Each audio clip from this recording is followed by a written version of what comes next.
Welcome to AB InBev's full year 2024 earnings conference call and webcast. Hosting the call today from AB InBev are Mr. Michel Doukeris, Chief Executive Officer, and Mr. Fernando Tannenbaum, Chief Financial Officer.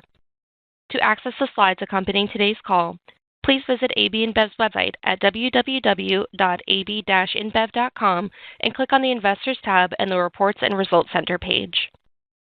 Today's webcast will be available for on-demand playback later today. At this time, all participants have been placed in a listen-only mode, and the floor will be open for your questions following the presentation. If you would like to ask a question at that time, please press star 1 on your touch-tone phone. If at any point your question has been answered, you may remove yourself from the queue by pressing star 2. If you should require operator assistance, please press star 0. Some of the information provided during the conference call may contain statements of future expectations and other forward-looking statements. These expectations are based on management's current views and assumptions and involve known and unknown risks and uncertainties. It is possible that AB InBev's actual results and financial condition may differ, possibly materially, from the anticipated results and financial condition indicated in these forward-looking statements. For a discussion of some of the risks and important factors that could affect AB InBev's future results, see risk factors in the company's latest annual report on Form 20-F, filed with the Securities and Exchange Commission on the 11th of March, 2024.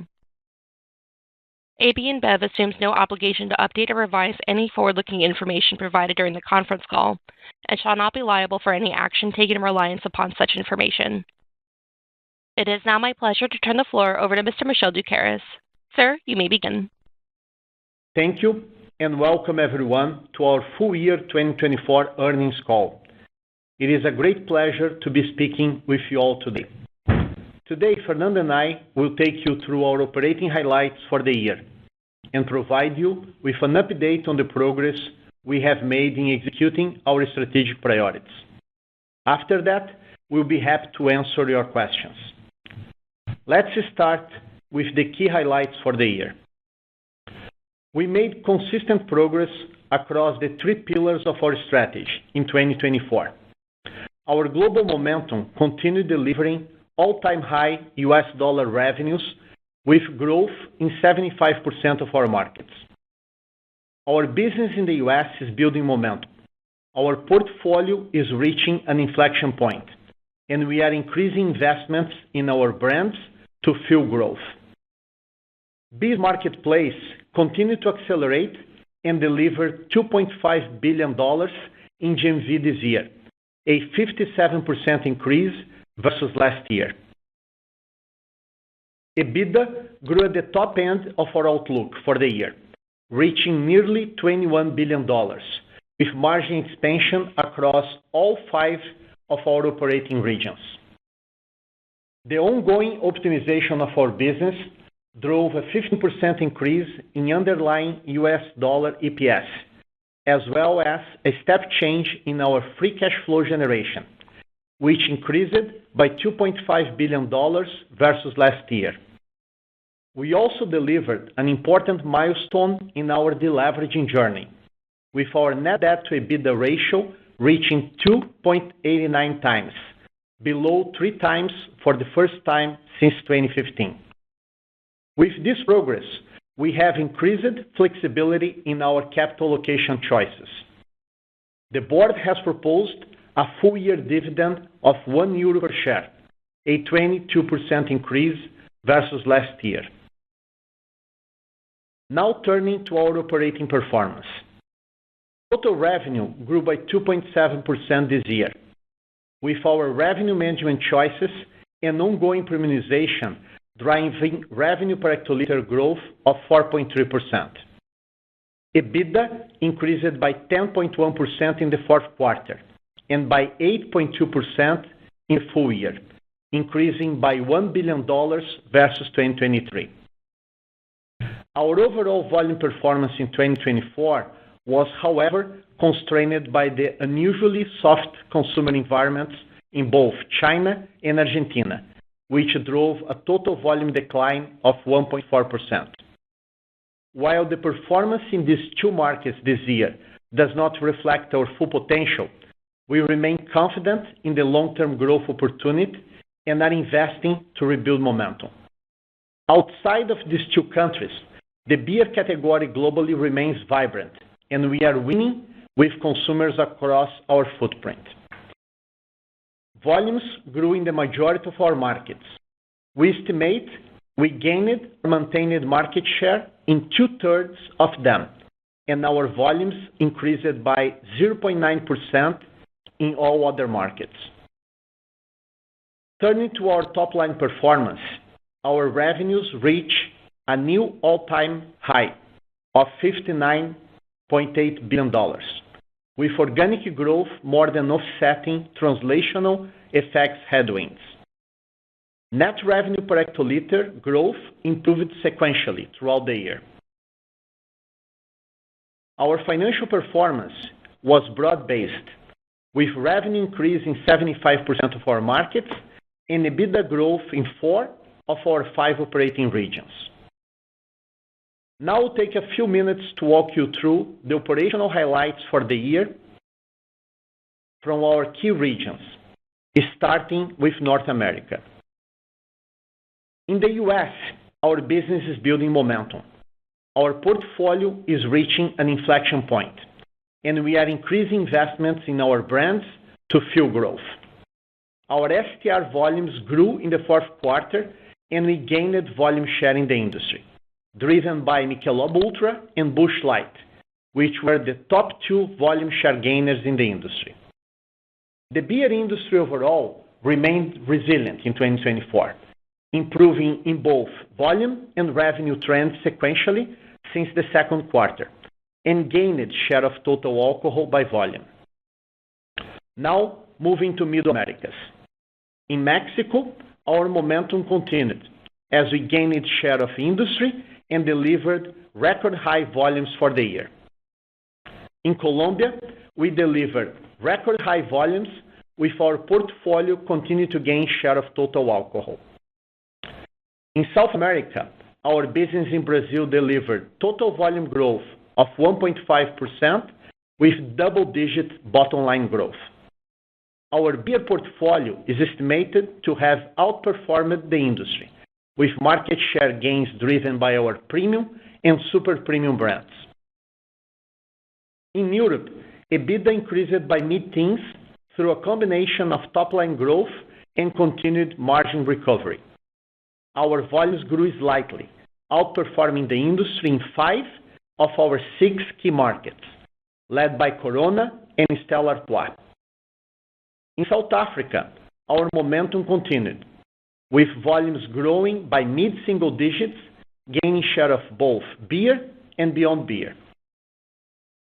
In APAC, in China, the soft consumer environment impacted the overall beer industry and particularly the on-premise channel, which disproportionately impacted our business. We underperformed the industry, and we know our business in China has far more potential than we delivered in 2024. We remain confident in the growth opportunities for beer and continue to invest for the long term. The close of 2024 also marks 3 years since we introduced our 3-pillar strategy and our medium-term growth outlook, and I would like to take a few minutes to reflect on the progress we have made in executing our strategy. Let's start with our perspective on the overall beer category. The category and our brands are a passion point for consumers.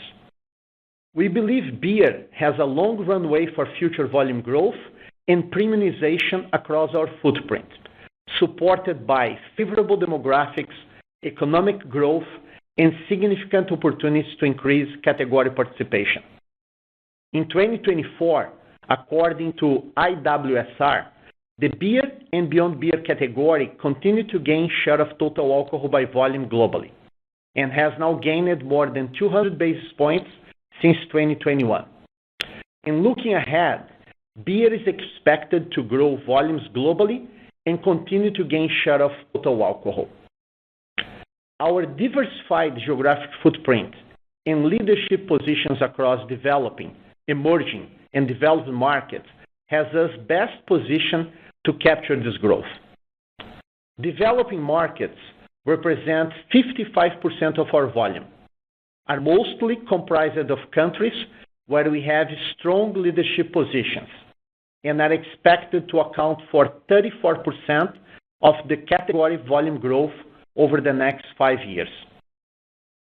This cluster has been a key growth engine for our business over the last 3 years, with record high volumes in key markets such as Brazil, Mexico, Colombia, and South Africa, and double-digit top and bottom line growth in US dollars.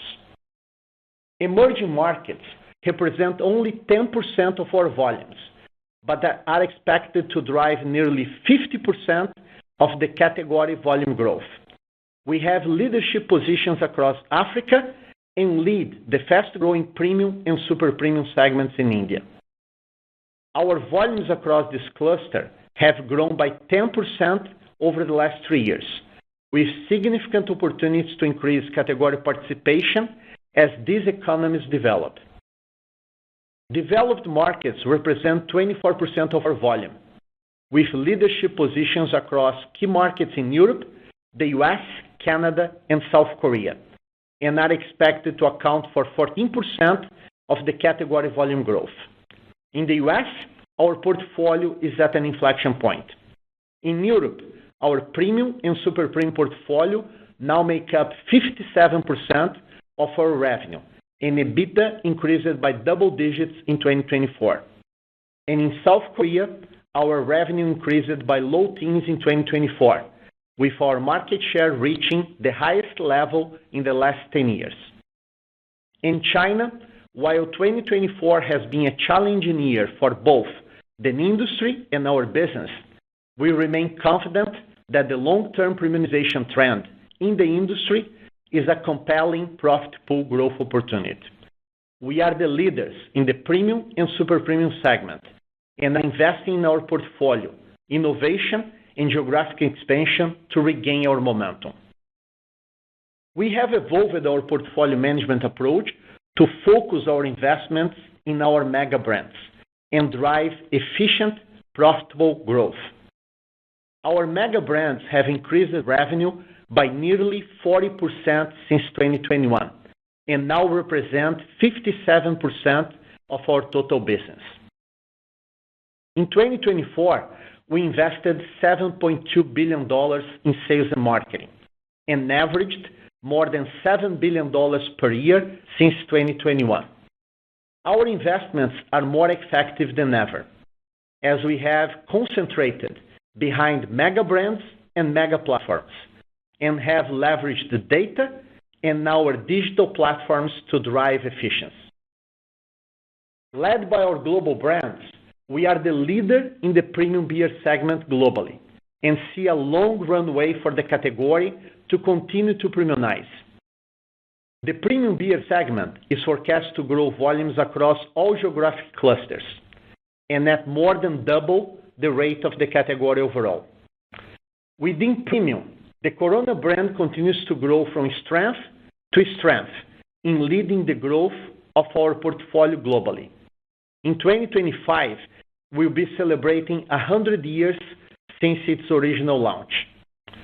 Since 2018, the volumes of Corona have nearly doubled, and in 2024, volumes increased by 9.4% in markets outside of Mexico. In its home market of Mexico, Corona is the #1 brand in the industry, and volumes grew by mid-single digits. The quality, brand power, and consumer preference for Corona has earned the right for a premium price point. Corona sells on average at 20% premium to the nearest competitor. In recognition of this past performance and its future potential, Corona was named the most valuable beer brand in the world in 2024. We continue to focus on innovating to develop the category and expand occasions to meet consumer needs. Our balanced choice portfolio includes options for consumers seeking low carb, low calories, sugar-free, gluten-free, and non-alcohol alternatives. Our brands across these consumer trends are growing ahead of the overall beer category and are becoming a meaningful part of our overall business, now representing approximately 10% of our beer revenue. Looking specifically at no-alcohol beer, our portfolio momentum continued to accelerate. Led by the triple-digit growth of Corona Cero, we estimate we gained share globally in 2024. While no-alcohol beer is currently a relatively small portion of our global beer volume, we believe it is a key opportunity to develop new beer consumption occasions, increase category participation, and drive incremental volume growth. In addition to beer, we have been developing our portfolio of beyond beer brands to meet consumer needs and increase our total addressable market. The strength of our brands and our production and route to market capabilities provides us a strong right to win this segment. In South Africa, Brutal Fruit and Flying Fish are two of the leading flavored malt beverages in the country, which have been expanded across Africa over the last couple of years. And in the U.S., Cutwater is the #1 canned cocktail brand in the country, and Neutral is the #2 vodka seltzer brand. The combined revenue of our focus spirit-based RTD and flavored malt beverage brands have increased by approximately 20% since 2021, and the category is forecast to grow volumes at double the rate of the overall beer category. Now let's turn to our second strategic pillar, digitize and monetize our ecosystem. In 2024, BIS captured $49 billion in gross merchandising value, a 19% increase versus last year, with 124 million orders transacted through the platform. BIS GMV has now more than doubled versus 2021, with our percentage of revenue transacted through digital channels increasing from around 50 to 75%. BIS Marketplace continued to accelerate and delivered $2.5 billion in GMV this year, a 57% increase versus last year. And in D2C, our digital platforms are enabling a one-to-one connection with our consumers and the development of new consumption occasions. We have expanded the availability of our digital platforms to 21 markets, with revenue reaching $560 million. With that, I would like to hand it over to Fernando to discuss the third pillar of our strategy, optimize our business. Thank you, Michel. Good morning, good afternoon, everyone. For the next few minutes, I want to take you through a few tangible examples of what we mean by optimizing our business and the financial results we are driving. In 2024, we made progress on 4 key areas of focus: improving margins, compounding US dollar EPS growth, growing our free cash flow, and making disciplined capital allocation choices. Our EBITDA margin improved by 179 basis points this year, with margin expansion across all 5 of our operating regions. We know that each year will be different, but are confident that the combination of our leadership advantages, disciplined revenue management, continued premiumization, and efficient operating model create an opportunity for further margin expansion over time. Moving on to EPS. This year, we delivered underlying profit growth of $900 million. Underlying EPS was $3.53 per share, a 15.4% increase versus last year, and a 7% CAGR since 2021. Organic EBITDA growth accounted for a 81 cents per share increase this year, with a 26 cents per share headwind from translational effects. As we continue to optimize our business, improvements in below EBITDA items drove the balance of our EPS growth, such as lower net interest expense from active net debt management and continued deleveraging, as well as lower costs of hedging and reduced FX losses. Next, let's take a look at free cash flow. Through a combination of revenue growth and margin expansion, reducing our net interest expense through deleveraging, optimizing our net working capital, and improving the efficiency of our CapEx through disciplined resource allocation, we increased our free cash flow by $2.5 billion to reach $11.3 billion in 2024. With this increase in cash generation, we continue to make progress on our deleveraging journey and delivered an important milestone for our business. Net debt to EBITDA reached 2.89 times, below 3 times for the first time since 2015. In 2024, we continue to strengthen our debt maturity profile while maintaining our weighted average coupon. Our bond portfolio remains well distributed with no relevant medium-term refinancing needs. We have approximately $3 billion worth of bonds maturing through 2026, a weighted average maturity of 13 years, and no financial covenants. As we continue to make progress on our deleveraging, we have increased flexibility in our capital allocation choices.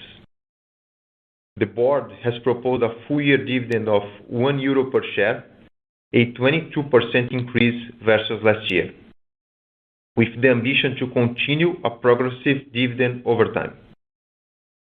Additionally, we have completed approximately $750 million of our $2 billion share buyback program announced last year. As we look ahead to 2025, we expect EBITDA to grow between 4% and 8% on an organic basis, in line with our medium-term outlook. In terms of phasing of growth in the year, it is worthwhile reminding that due to technical factors such as fewer selling days, the timing of Easter, and shipment phasing comparables in the US and China, the first quarter will have a high comparison base. As we continue to invest to execute our strategy while optimizing our resource allocation, we expect net CapEx to be between $3.5 and $4 billion. And we expect our normalized effective tax rate to be between 26% to 28%. With that, I would like to hand it back to Michel for some final comments before we start our Q&A session. Thanks, Fernando. Before opening for Q&A, I would like to take a moment to recap on 2024 and look ahead at the opportunities our brands have to activate the category in 2025. Driven by the consistent execution of our strategy, we delivered high-quality financial results in 2024.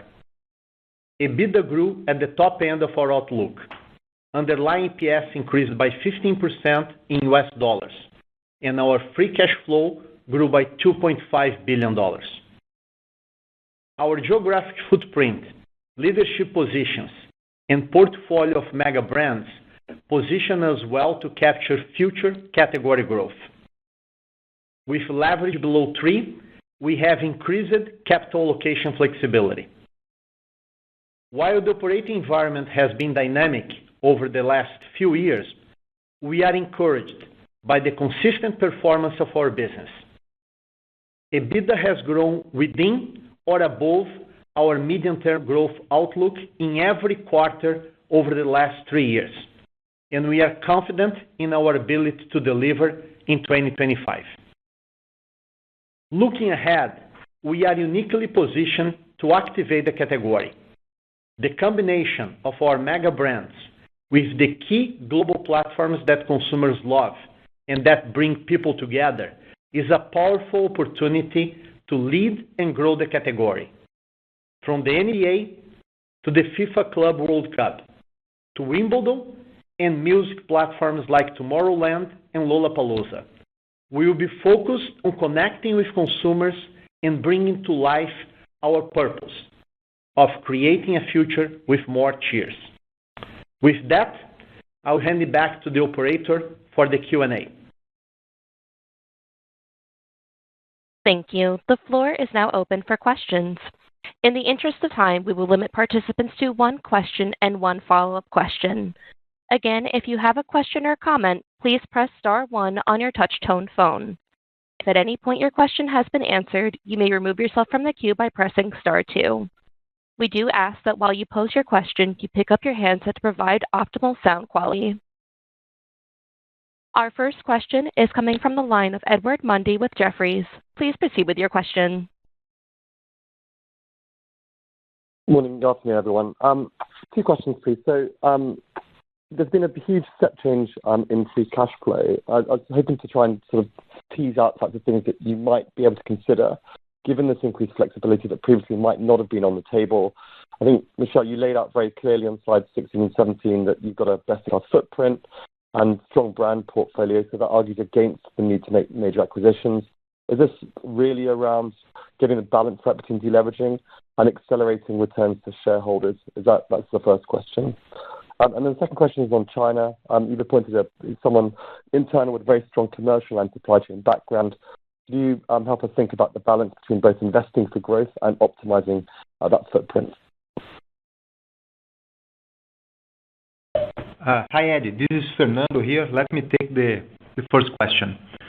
So the first question is on capital allocation. It's worth reminding that the objective of our capital allocation policy is value creation. And it's kind of the framework is unchanged and remain disciplined in our choices. So priority number 1 has always been investing in the organic growth of our business. We have a very good business with no shortage of opportunities to invest. And if you look from 2021 to 2024, we invested around $55 billion across CapEx and S&M to drive organic growth. With the excess cash that we generate, then we need to solve for maximizing value creation. And we always dynamic balance between the leveraging, return of capital to shareholders, and selective M&A. If you look at 2024, in the organic growth of our business, we invested in S&M $7.2 billion and in CapEx $3.7 billion. So when you add all of those, almost $11 billion. On the net debt side, we reduced it $6.9 billion, so almost $7 billion of net debt reduction. And we were able to do all that while announcing a share buyback of $2 billion and also increasing dividend by 22% to €1. With leverage now below 3 times, it's fair to say that we have increased flexibility in our capital allocation choices to continue to invest for growth and return capital to our shareholders. On the second question to you, Michel. Hi, Ed. I will just compliment here on what Fernando described on the capital allocation. And then, if you can please confirm that your second question was in China. I think that I heard that, but just please confirm to me. So on the cash flow, okay, thank you. On the cash flow generation and the strategy that we have today, so we've been articulating this to you over time that the main priority is organic growth, and we believe that based on the scale that we have today, the footprint that we have today, the compounding effect of this organic growth is a massive value creation opportunity. And of course, as we materialize and execute this strategy, generate the cash, reduce leverage, as Fernando said, we gain financial flexibility so we can really allocate capital in different ways. So priority number 1 is organic growth, but with the compounding effect, we gain growing financial flexibility. In China, I think that there is a couple of things. First, last 2 years, very soft consumer environment. We have seen some shifts in channels. We see geographically the eastern part of China having more difficulties than the western part of China and central China. Nevertheless, we think that our business there has much more potential than what we have delivered in the last 2 years. We have a plan in place since the end of last year with increased investments, more focus on our mega brands, huge execution now during Chinese New Year, where we saw Budweiser in the big stage, front and center on everything that we are doing. We have been introducing innovation in the market with Harbin Zero, and we want to increase the level of execution so we can harness the opportunities that we have there and reignite the business for growth once now we expect this year the comps in China to sequentially improve as we get through the year. Thank you for the questions. Thank you. Our next question is coming from the line of Simon Hales with Citi. Please proceed with your question. Thanks. Hi, Michel. Hi, Fernando. So a couple for me, please. Can we start on the US and the margin delivery, particularly in Q4? It's clearly a little bit lower, the expansion we saw there than we've seen in the prior couple of quarters. I think, Michel, you referenced in your presentation the investment we've seen going into business. I think we've also seen probably higher COGS as some of the aluminium tariffs have kicked in. How should we think about sort of the outlook for margins in the US as we head into 2025 and the trade-off perhaps between further productivity savings versus the investment into the business and those ongoing COGS pressures? And then secondly, maybe just a quick one for you, Fernando, around the factors you highlighted as we head into Q1, which will be weighing a little bit on volume performance. Can you share a little bit more detail perhaps on how we should think about the scale of those combined factors on volumes in Q1, please? Hi, Simon. Thanks for the question. I'll take on the U.S. first. I think that each quarter, of course, is unique and is going to be different. The important thing here is in the U.S., we are gaining momentum. Our portfolio now much healthier and accelerating, reaching an inflection point, I would say, because with the number one and number two share volume brands in the market growing, as Michelob Ultra is growing and Busch Light, we start seeing this market share growing every week and every month. Margins are recovering, and we continue to work on productivity. But the main priority for us now is to invest to make sure that this portfolio continues to accelerate. And we are doing this, of course, as we always do, in a very efficient way. We continue to work very hard on our productivity across all lines and generate efficiencies in the business. But what we really are glad to see is the commercial momentum and the share momentum that the portfolio has in the U.S. now. And Simon, on your question, maybe trying to give some more color here. The first one is that 2024 was a leap year, so it means one extra selling day. If you just do a simple extrapolation, that's a 1% impact. The second one is Easter phasing. So Easter is going to be 3 weeks later in 2025, so it's going to be April 20. So the inventory build shifting from March to April. Then on the US, we have the STWs versus STRs. Remember the last year we built contingency inventory ahead of labor negotiations, so this will have somewhat of an impact. And China, we mentioned China as well, is a tough comp on a relative basis because volumes declined 6.2% in the first Q of 24, and they trended more negative throughout the year. So this is kind of try to give some color, and hopefully you can be able to quantify a little bit more of the higher base in Q1. Great, thank you. Thank you. Our next question is from the line of James Edward Jones with RBC. Please proceed with your question. Thank you. Hello, everyone. I guess following on from Simon's question, you're talking assertively about investing in the US and behind mega brands, but the ratio of marketing and selling costs as a percentage of sales fell last year. Will it increase in future years, and how's it affected by your increasing digital capabilities? And secondly, can you just say a word about the raw material outlook and COGS? I know you don't guide on it specifically, but there has, I think, been quite a lot of concern, particularly around currency depreciation in Latin America and the effect that might have.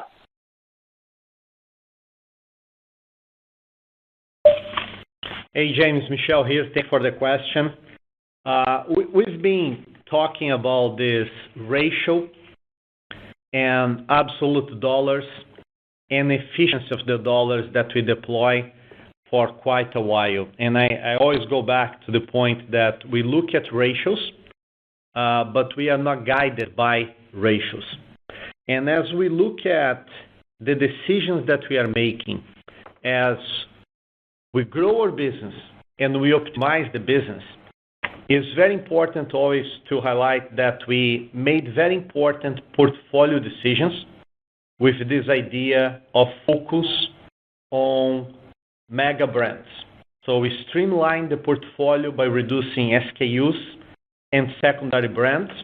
Therefore, we are putting more weight in less brands and getting, as a consequence, more pressure, if you say, on the system, execution, and what we are doing.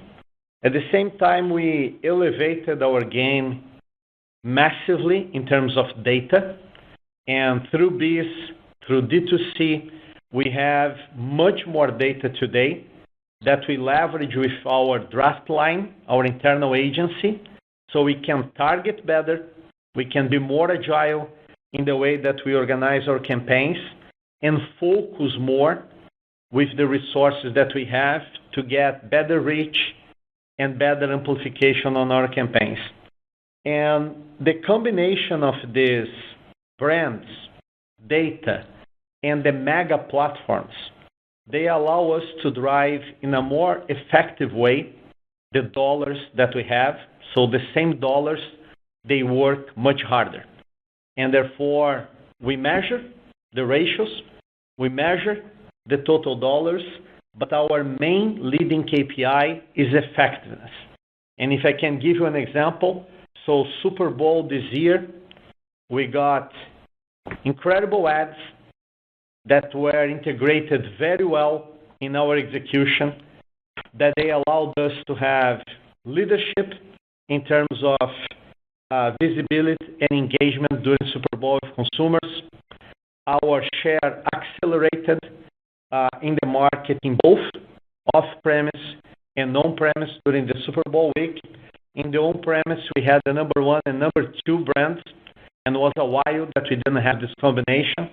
And to top it up, Budweiser got the number one spot on that meter, and our four brands got very well positioned amongst the top 10 brands in consumers' view in terms of quality of advertisement. So it's really great creative, good usage of data, a very good quantum in terms of dollars that we invest, but invested in a much more effective way. So we are looking at the return. We are not holding ourselves in any of the ratios specifically. And James, Fernando here. You asked about raw material, cost of goods sold, and we said last year on our third quarter earnings call that 2025 is looking more like a normal year. More like a normal year on average, more or less in line with inflation, if I could try to qualify or quantify what a normal year is. But having said that, our hedging policy always hedge 12 months in advance. And then you know that by hedging 12 months in advance, most of the emerging markets currency, they devaluated throughout the middle of last year. So one could expect easier comps on the first half of the year and higher comps on the second half of the year. But for the full year, on average, a normal year. Thank you. Thank you.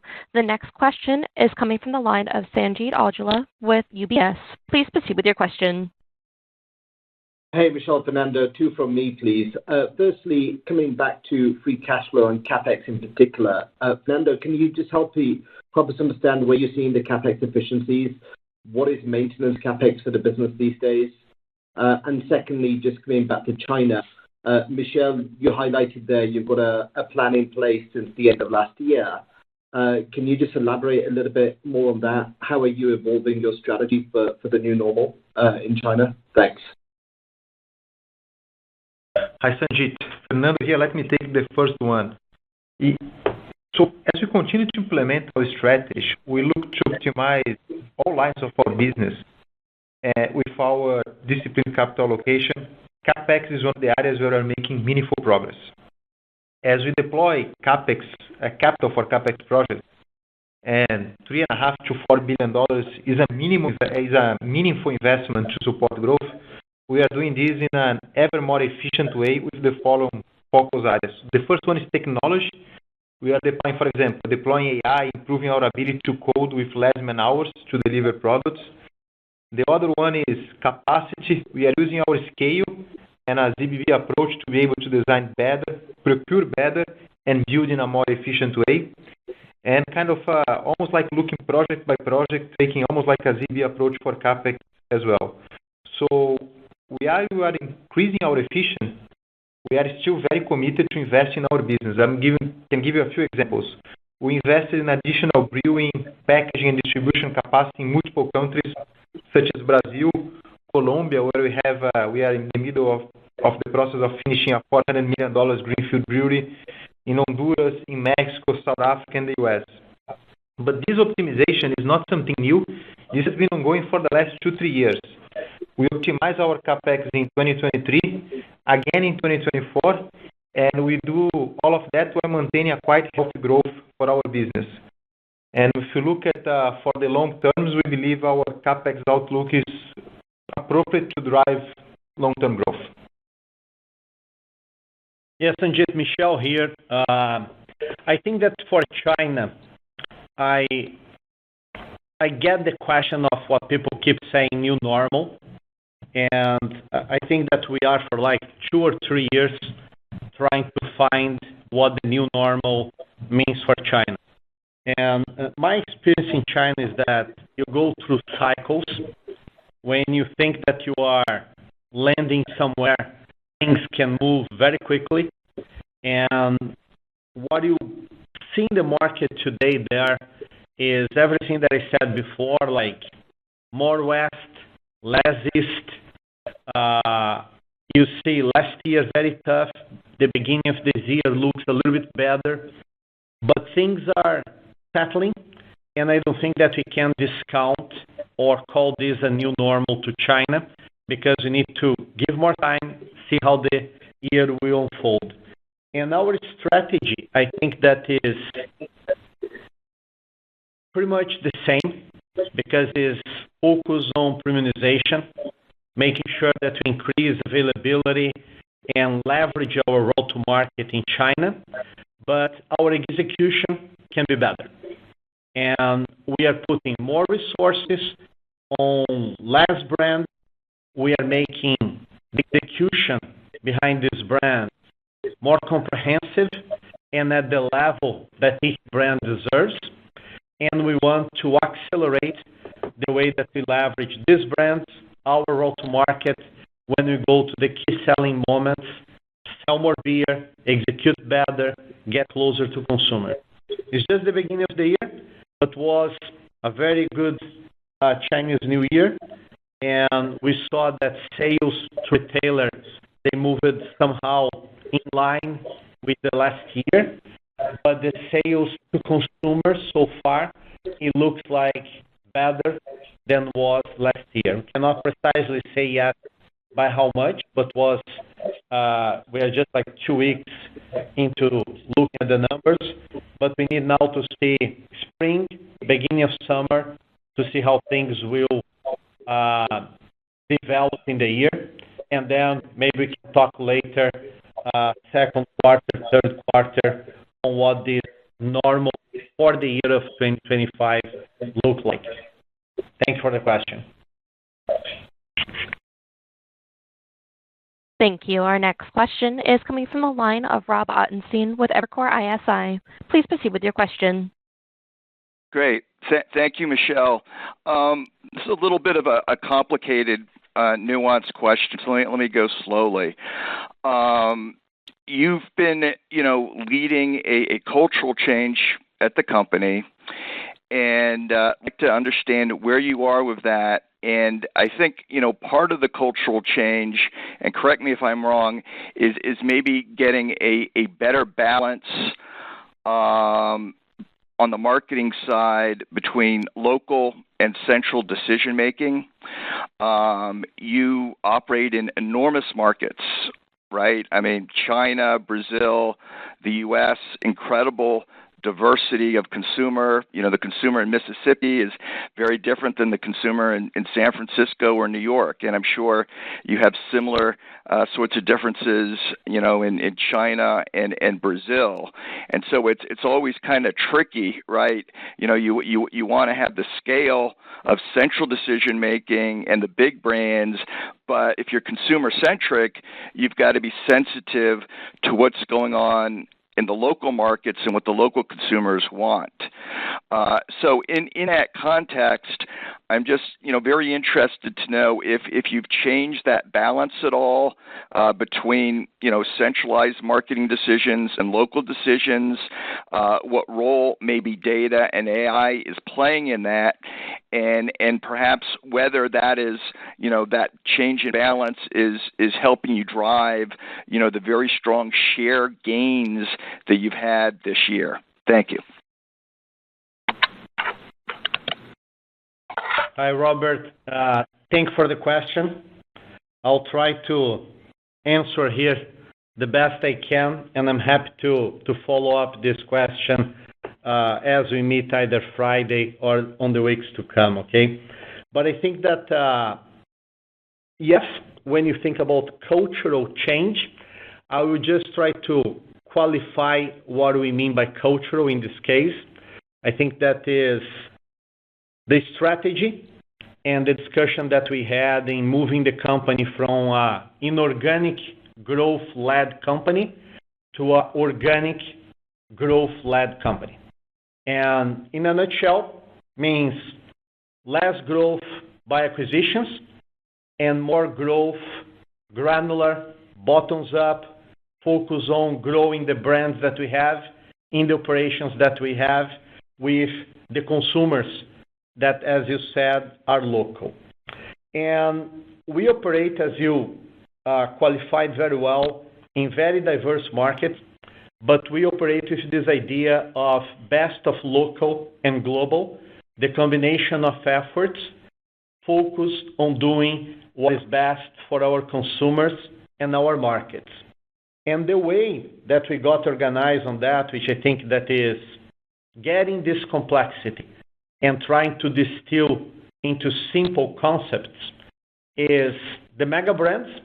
So the mega brands are up to 5 brands in each market that will lead our growth. So they are not global brands. They can be global brands, but they are the 5 relevant brands for each market. We have in these markets the rest of the portfolio that we are either expanding or sustaining investments, but the leading brands are the mega brands. And these brands, they grew from $25 billion roughly in 2021 to be today more than $33 billion. So today they are more than 57% of our portfolio, and means that this optimization is working because bigger brands with more investments growing more. The second part of that is leveraging our scale with what we call these mega platforms. And these mega platforms can be sports events like Olympics or FIFA, or they can be platforms that support our brands like music or like food or like one type of sport, which is tennis, that we are trying to elevate globally with Stella. And we are getting mega brands, mega platforms, and all the data that we are generating with our digital products to create a process, a one ABI way of marketing that can be used and deployed across all markets. So we have the portfolio segmentation, we have the investments in the mega brands, we have the data that now is cone and granular across all countries, all wrapped up in a process that everybody can use. But then this process, the brands, the consumers, are our local consumers. So it's a very interesting combination of having a more simple approach for a global company like ours that can be used in all markets, while continue to be laser focused on the consumers and in each market. So one of the slides that we shared here today in the presentation, which I think is a very interesting one, is how we are getting this one global insight, which is healthier choices and healthier lifestyle, and deploying with our balanced choices with different propositions across all markets. So for the US, is less carbs and is Michelob Ultra. For South Korea, is Cass, zero sugar. For Brazil, is Stella, gluten-free. And globally, is Corona, zero alcohol.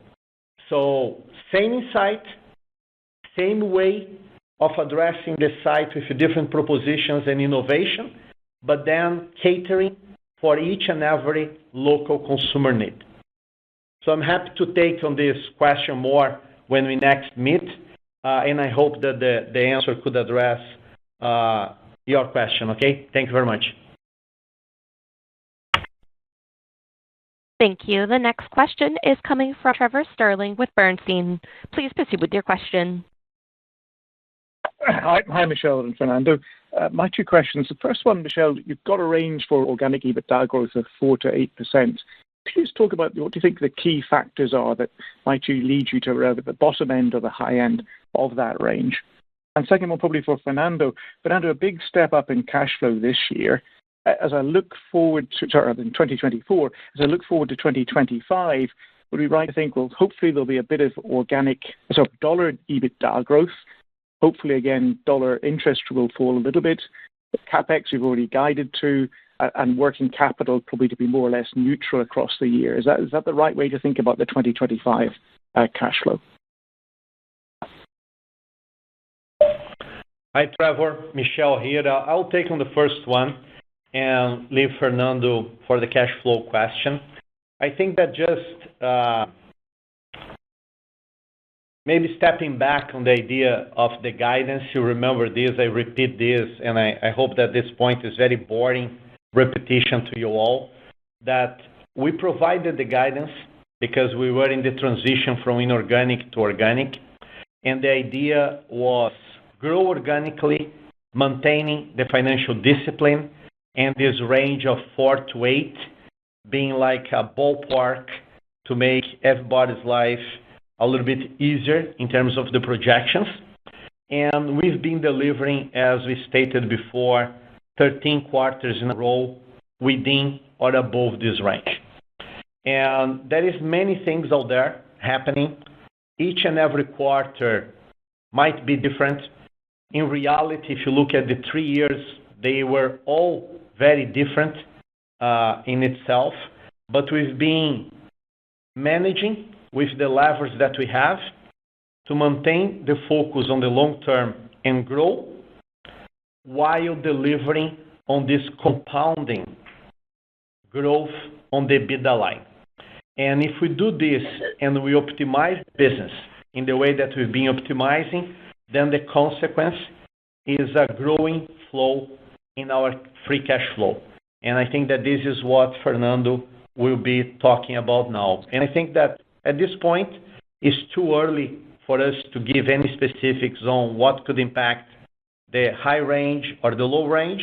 I think that we need a little bit more time to see how the year will develop, and we'll probably go back to your question during quarter one or quarter two results. I'm happy to take this more in details there, but today we are encouraged by the momentum that we have, and we see that the 4 to 8 is solid as an outlook for the year of 2025. Thank you. And Trevor, Fernando here. So on your cash flow question, you're right. When you look at our improvement, 2023 versus 2024, we start with an EBIT increasing. The EBIT increased around $1 billion, so that helped cash. We continue to delever, so we saved in net interest. This was like $300 million.